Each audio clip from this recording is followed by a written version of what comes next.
Di Indonesia dari dulu lekat sekali dengan yang namanya hal mistis. Oleh karenanya, jangan heran apabila ada banyak cerita seram yang beredar. Menariknya, seperti semua daerah di Nusantara mempunyai kisah masing-masing. Ini terbukti dengan adanya hantu di masing-masing daerah yang ceritanya sudah turun-temurun. Di Bano Channel ini, saya akan menceritakan ringkasan berbagai kisah horor yang ada di Indonesia. Mari ikuti sampai tuntas dan jangan di-skip. Dan jangan lupa, kalau suka dengan konten saya, silahkan like, subscribe, dan nyalain notifikasi loncengnya agar kalian tidak ketinggalan kisah-kisah misteri dan cerita seram dari aku. Yang pertama, cerita dari bus hantu jurusan Bekasi Bandung. Cerita seram ini pertama datang dari kisah yang pernah viral beberapa waktu lalu di media sosial. Adalah bus hantu yang dialami oleh pemilik akun Instagram yang bernama Hebosto. Dikisahkan bahwa pada suatu malam Hebosto naik bus dari Bekasi menuju arah Bandung. Awalnya ia biasa saja saat menaiki bus. Tapi lama-kelamaan dirinya merasa ada yang tidak beres. Dirinya melihat semua penumpang yang ada di kendaraan terlihat pucat dan seketika tercium bau anyir. Akhirnya ia pun merekam suasana yang ada di dalam bus memakai smartphone. Namun hasilnya sungguh mengagetkan. Tak tampak seorang pun penumpang yang terekam di dalam ponsel. Padahal ia yakin sekali kalau bus sedang penuh-penuhnya. Ia pun akhirnya tetap diam dan menunggu bus sampai tujuan. Berikutnya adalah cerita bercak darah di lantai SMA Tugu di daerah Malang. Kota Malang mempunyai banyak cerita mistis di baliknya. Salah satunya seperti di SMA Tugu yang dikisahkan dan sudah sangat melegenda. Bagi yang belum tahu, SMA Tugu atau sebutan dari SMA 1, 3, dan 4 ini sering terlihat lantai dengan bercak darah pada aulanya. Padahal sudah sering dibersihkan, tapi tetap saja noda tersebut muncul. Lebih menyeramkannya lagi, bercak tersebut masih ada meskipun sudah lantainya diganti beberapa kali. Maka dari itu, supaya tidak menjadi masalah lagi, lantai diganti dengan ubin kayu yang mempunyai warna gelap. Konon darah-darah tersebut adalah bekas dari pembantaian tentara pada saat zaman penjajahan beratus-ratus tahun yang lalu. Selanjutnya adalah cerita Mbak Yayu, si urban legend di kampus UGM. Selain sekolah, kampus juga banyak sekali menyimpan kisah mistis di dalamnya. Salah satunya adalah Universitas Gadjah Mada di kampus bergengsi tersebut. Terdapat urban legend yang bernama Mbak Yayu. Arwah satu ini sudah terkenal seantero kampus dan sosoknya kerap terlihat di malam hari, baik dari CCTV maupun mahasiswa yang masih ada di kampus saat malam hari. Sebenarnya sosok dari Mbak Yayu ini tidak begitu menyeramkan. Pasalnya ia mempunyai penampilan seperti mahasiswa biasa. Namun yang membuat terlihat menakutkan adalah tatapan matanya yang kosong dan wajahnya yang pucat. Menurut beberapa cerita, Mbak Yayu dulunya adalah mahasiswi UGM yang terpaksa bunuh diri karena judul skripsinya ditolak oleh kampus. Kisah berikutnya adalah kisah di lubang buaya yang sudah tersohor. Kisah mistis ini datang dari lubang buaya yang merupakan salah satu wisata sejarah di Jakarta. Tempat ini dulunya terjadi sebuah tragedi kelam yang mana lokasi menjadi tempat pembuangan mayat dari korban G30 SPKI. Oleh karenanya, sampai saat ini tempat tersebut masih memberikan nuansa menyeramkan bagi siapa saja yang melihatnya. Ditambah menurut beberapa cerita yang beredar bahwa di saat malam hari kerap kali terlihat penampakan tentara-tentara yang wajahnya berlumuran darah. Dan selanjutnya adalah cerita rumah Eyang yang viral. Di tahun 2018 lalu, ada cerita menakutkan yang sempat viral. Adalah rumah Eyang di Yogyakarta yang dikisahkan melalui akun YouTube Raditya Dika.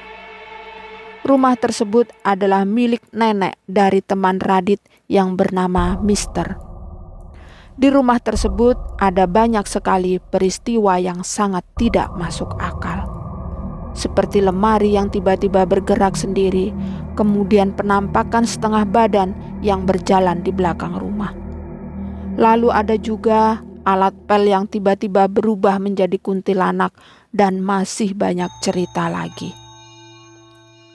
Berikutnya adalah cerita KKN Desa Penari, kisah seram yang muncul berbagai versi. Ada kisah KKN di Desa Penari yang pertama diviralkan oleh akun Simple M81378523. Kisahnya adalah tentang sekelompok mahasiswa yang sedang melakukan KKN di sebuah desa di Jawa Timur. Namun KKN yang mereka lakukan ternyata banyak sekali gangguan. Mulai dari kemunculan makhluk gaib sampai dengan salah satu mahasiswa mengalami kesurupan.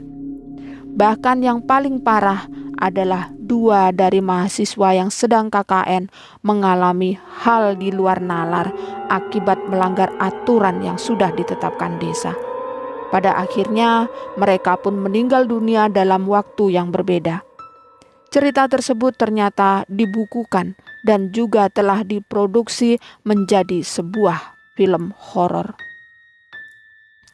Selanjutnya adalah cerita dari Alas Purwo, siapa yang masuk tak akan bisa keluar.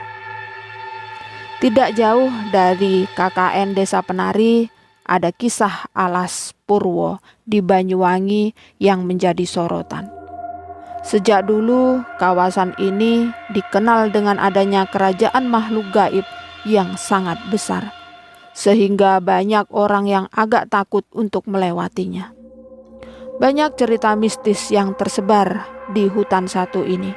Salah satunya adalah orang-orang yang tidak bisa keluar dari hutan tersebut apabila sudah masuk ke area terlalang.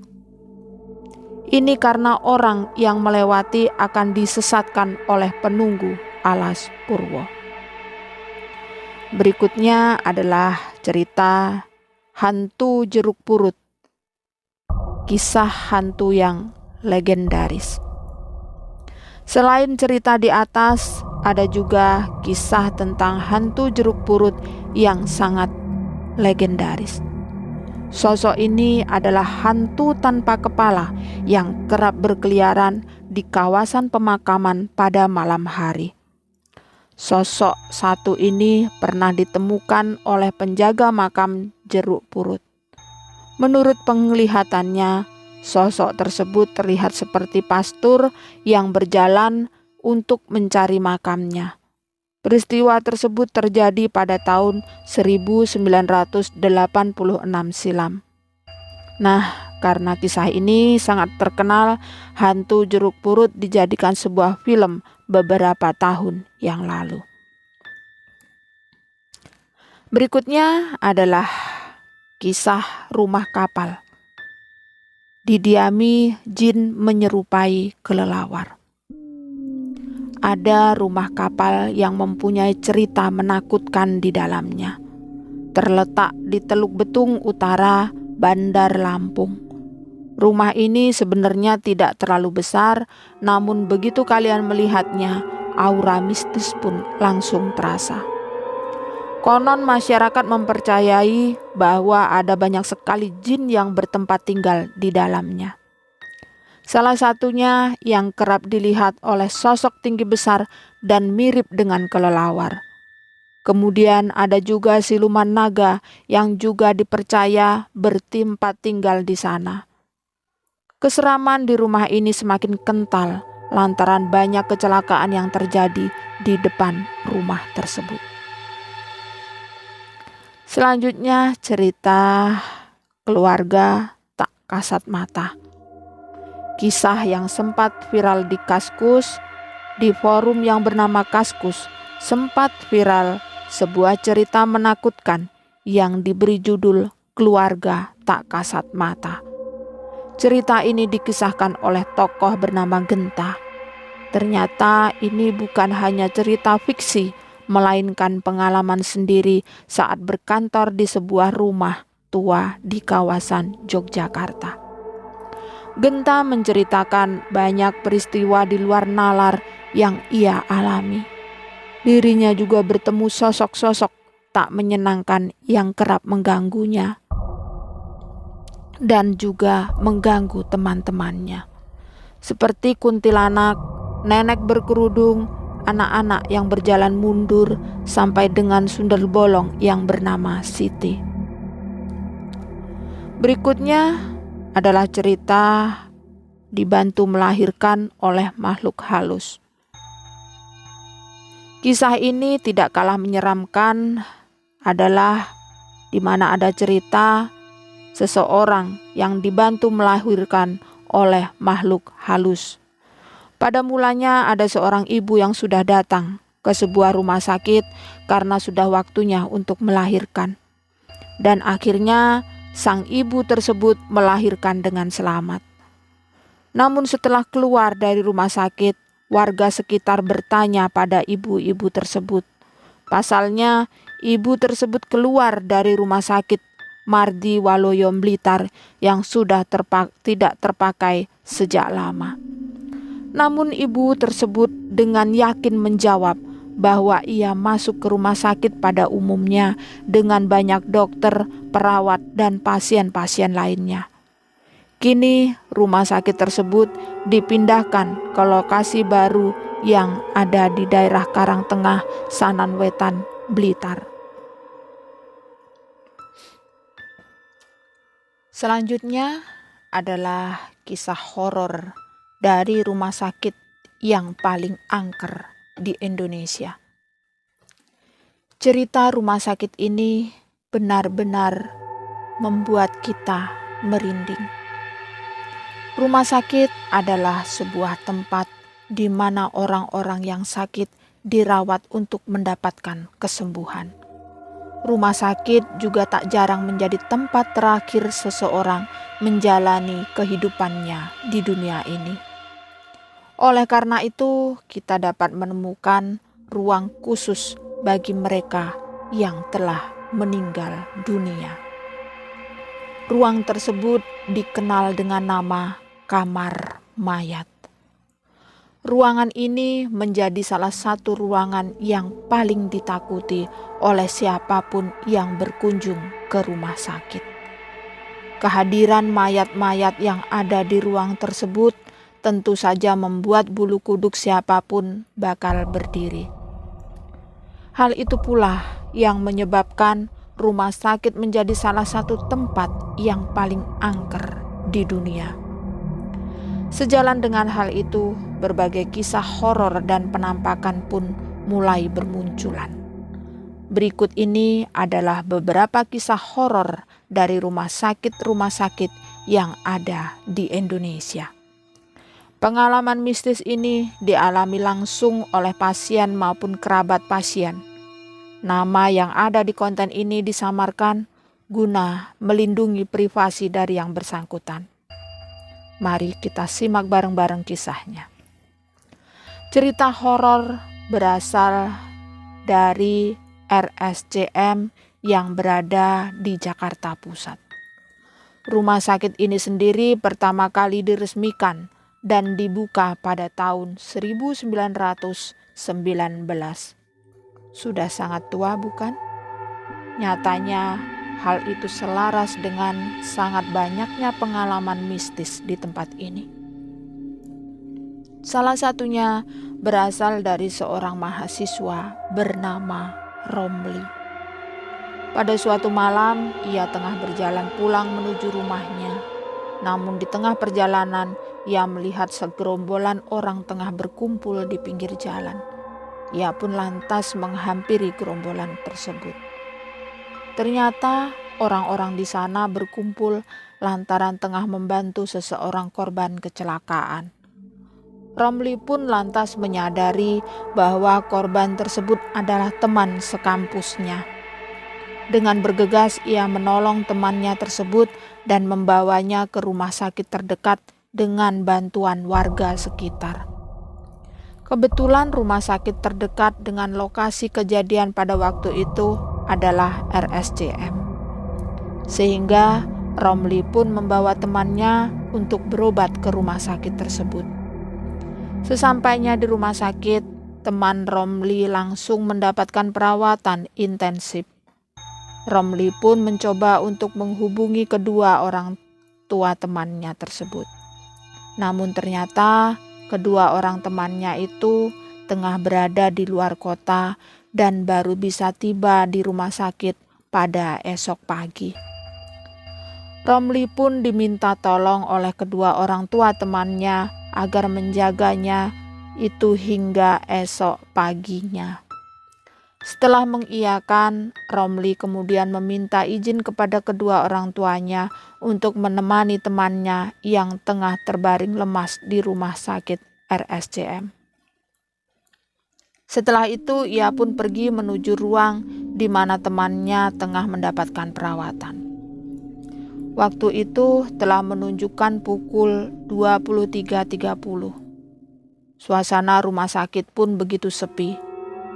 Romli yang sedari tadi berusaha untuk tidur tetap saja terjaga lantaran masih syok dengan kejadian yang dialami oleh temannya. Akhirnya ia pun memutuskan untuk membeli segelas kopi guna menghilangkan rasa bosan menunggu kantuk yang tak kunjung tiba. Ia kemudian bertanya lokasi kantin kepada seorang perawat yang kebetulan ditemui di salah satu lorong RSCM. Namun alih-alih mendapatkan petunjuk, Romli malah bingung karena penjelasan dari perawat yang sedikit tidak jelas. Akhirnya ia pun memutuskan untuk menggunakan instingnya demi mendapatkan segelas kopi. Ketika di tengah jalan, di lorong yang gelap, ia mencium aroma obat-obatan yang sangat menyengat. Selang beberapa menit, ia pun mendengar suara aneh seperti orang yang tengah berbisik. Suara tersebut terdengar berasal dari lorong yang ada di depannya. Karena penasaran, ia pun mendekati sumber suara tersebut. Anehnya, ketika Romli memasuki bangsal di mana sumber suara tersebut berasal, suara aneh itu malah menghilang. Romli pun melihat sekelilingnya tampak sangat berantakan. Kemudian pandangan Romli diarahkan ke sebuah meja yang terletak di sudut ruangan. Saat itu memang kondisi bangsal sangat minim cahaya sehingga ia harus sedikit memicingkan matanya guna mendapatkan penglihatan yang fokus. Setelah berusaha untuk melihat dengan jelas, ia langsung terkejut karena melihat sepotong kepala wanita berambut panjang tergeletak di atas meja tersebut.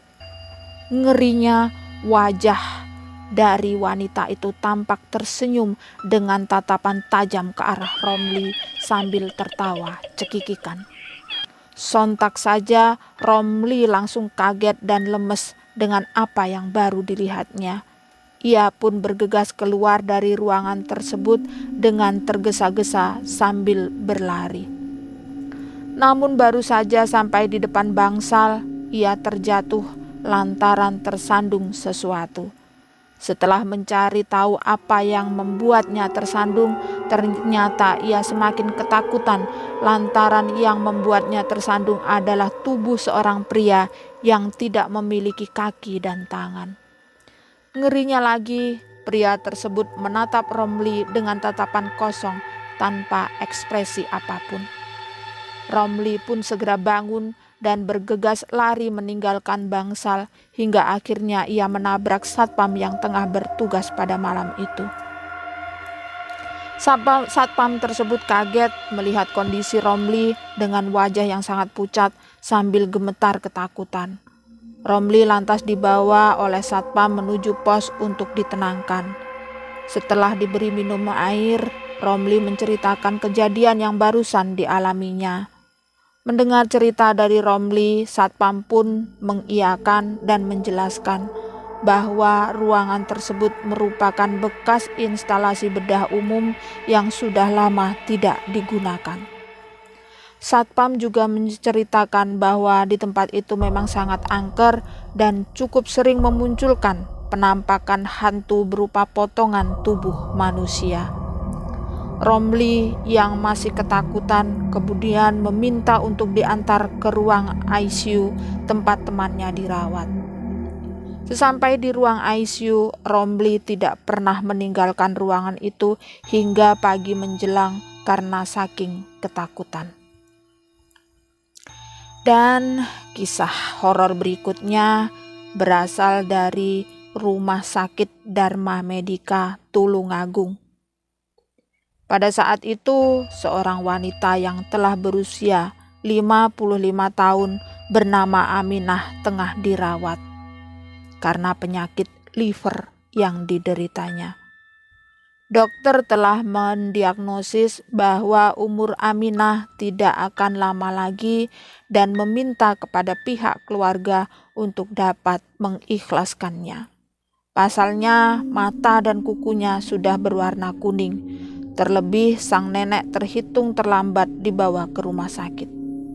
Meskipun demikian, pihak keluarga tetap berusaha dan berharap agar Aminah dapat kembali sehat, sehingga memesan kamar kelas VIP agar Aminah mendapatkan perawatan secara intensif dan maksimal.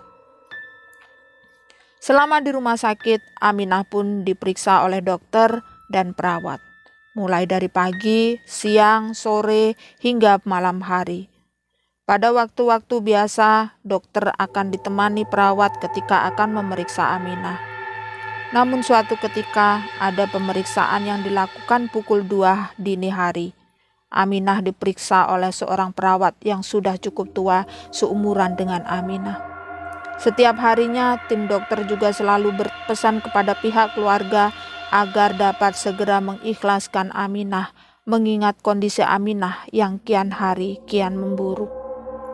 Namun pada hari ke-7 tim dokter terkejut karena melihat kondisi Aminah yang tampak segar bugar. Dari hasil pemeriksaan diketahui kondisi dari Aminah semakin membaik. Hal ini tentu berbanding terbalik dengan hasil pemeriksaan 6 hari sebelumnya.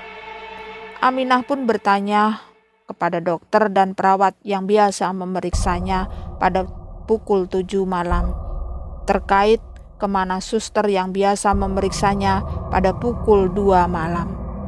Aminah ingin mengucapkan banyak terima kasih kepadanya. Mendengar ucapan tersebut, dokter dan perawat sangat terkejut. Pasalnya sesuai dengan jadwal rumah sakit, tidak ada pemeriksaan yang dilakukan pada pukul 2 dini hari, lantaran maksimal tidak lebih dari tengah malam. Terlebih tidak ada perawat di rumah sakit tersebut yang berusia 55 tahun. Semua dokter dan perawat di rumah sakit itu rata-rata masih cukup muda. Seketika suasana berubah hening dan merinding karena pada saat itu waktu menunjukkan pukul 7 malam. Terlebih ketika Aminah berkata bahwa perawat yang sudah tua selalu datang dari arah selatan. Padahal arah selatan bukanlah ruang perawat, melainkan kamar mayat. Nah, itu tadi 2 dari sekian banyak cerita horor yang berasal dari rumah sakit di Indonesia. Selain kedua rumah sakit di atas, masih ada rumah sakit lainnya seperti cerita horor dari Rumah Sakit Mardi Waluyo Blitar, Rumah Sakit Immanuel, serta Bandung Medical Center di Bandung, dan rumah sakit lainnya yang mengerikan. Begitulah beberapa cerita seram yang viral di Indonesia. Ada yang sudah terkenal dari dulu dan juga yang baru viral beberapa tahun terakhir ini. Kira-kira kisah mana yang membuat kalian merinding? Tetap nantikan kisah-kisah misteri dan cerita-cerita seram di Bano Channel ini. Terima kasih sudah menonton hingga selesai dan salam sehat serta sukses selalu.